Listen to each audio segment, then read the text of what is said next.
Alright, this will be my Halloween top 6 best horror games. I know I have paint, that's all I have. That's why I have such a shitty little intro here.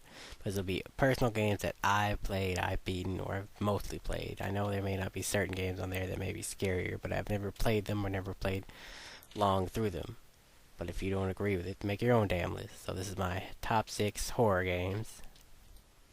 Number 6, Resident Evil 4, the much anticipated reimagining for the Resident Evil series. Not so much as in the story, but in the gameplay.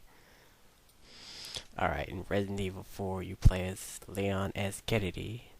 Originally in Resident Evil 2, your job is to find the president's daughter in some backwoods part of Spain. I don't know why they didn't send a SWAT team or half the US Army, but oh well, it works. The new gameplay upgrades in RE4 is that you have an over-the-shoulder camera, which gives you a third-person shooting perspective. You cannot move and shoot at the same time, which adds tension due to the fact of the intelligence of the enemy AI, which can move out of line of fire. They can throw objects, which you can shoot at in midair. They can push ladders against buildings, which to climb up to get you. You can also push dressers and bookcases against windows and doors to block them, but eventually they will break through. In later stages, they will have crossbows and much deadlier throwing weapons. As you play through Resident Evil 4, you'll find out pretty soon that you will not only be fighting deranged villagers, but a series of horrifying monsters, giant salamanders, large ogre-like creatures, and a menagerie of monsters. Even as you go through the game, a simple headshot that will normally kill an enemy will cause some sort of strange mutation to pop out of their head, which will either lead to a creature instantly killing you by biting off your head, having a deadly tentacle which can take off a massive amount of health, spouting out another creature which can attack you. Not only will the wildlife and villagers be trying to kill you, but the environment itself. New quick time events will have you smashing the A button, or A and B button, waggling the stick, has traps and random boulders trying to kill you. So even in cutscenes you can be attacked. So keep your hands on the controller at all times. There are puzzles in Resident Evil 4, but they're few and far between, not as nearly as much as in prior games and not nearly as deep. Most of the time we trying to survive the environment, the locals, and the wildlife. And it's pretty intense, scary experience, especially in fighting certain bosses and in certain areas with chainsaw-wielding enemies that will not go down with a couple headshots. You're probably wondering why I didn't mention RE5. I love that game, but it's not quite scary as Resident Evil 4. Kind of like Left 4 Dead. It's intense, but not really scary. Number 5.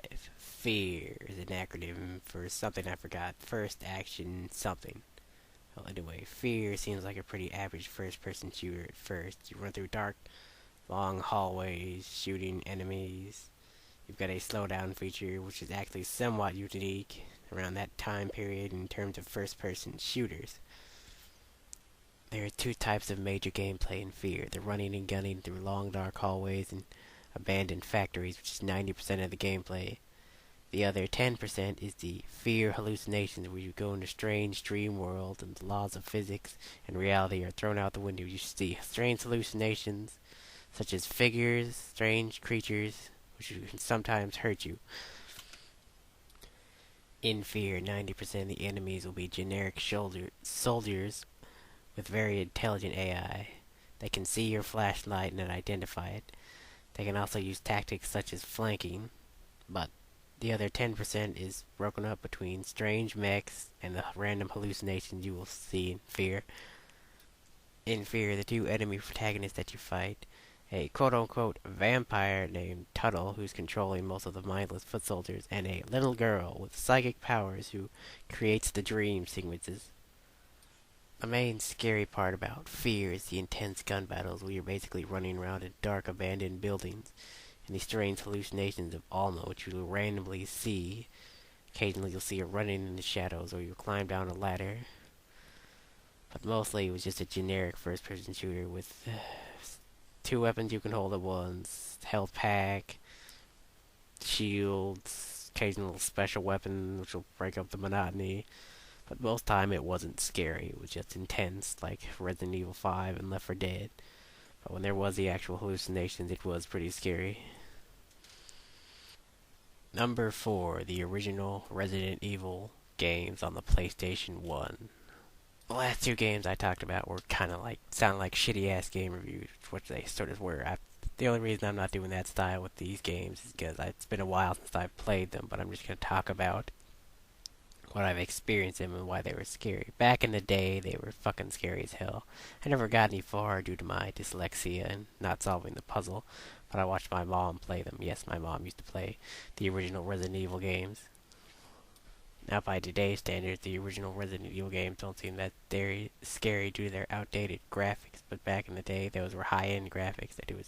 They were relatively unique due to their fixed camera angles and their horror setting, paying homage to horror movies of the past. The zombies may have not been that scary, unless they ganged up on you or they jumped out at you, until they got to the actual creatures, such as giant spiders and the lickers. Or heaven forbid, Nemesis, that scared the shit out of me every time he'd pop up out of nowhere, and you just have to fight him or run. And usually if you fought him, you got killed. I managed to get pretty far in Resident Evil 3. In the original Resident Evils, your actual inventory was very little, and mostly you had to carry items to do with puzzles. Mostly you had handguns, occasionally you'd find a shotgun, but ammo for any gun was very hard to find. Health items were also very hard to find, so you had to mostly avoid enemies or be careful. You could not move or shoot at the same time, which added tension, much like in RE4. The main scary thing about the original Resident Evils, because I've played nothing like them back in the day, I've mostly been playing games like Crash Bandicoot and side-scrollers. They're all kiddish and cheery, nothing dark and scary like the original Resident Evils. They pretty much founded survival horror. That's why they're on this list. They introduced me to the series. Sure, I put them higher, but I've played scarier games since then. But oh well, they're still worth picking up.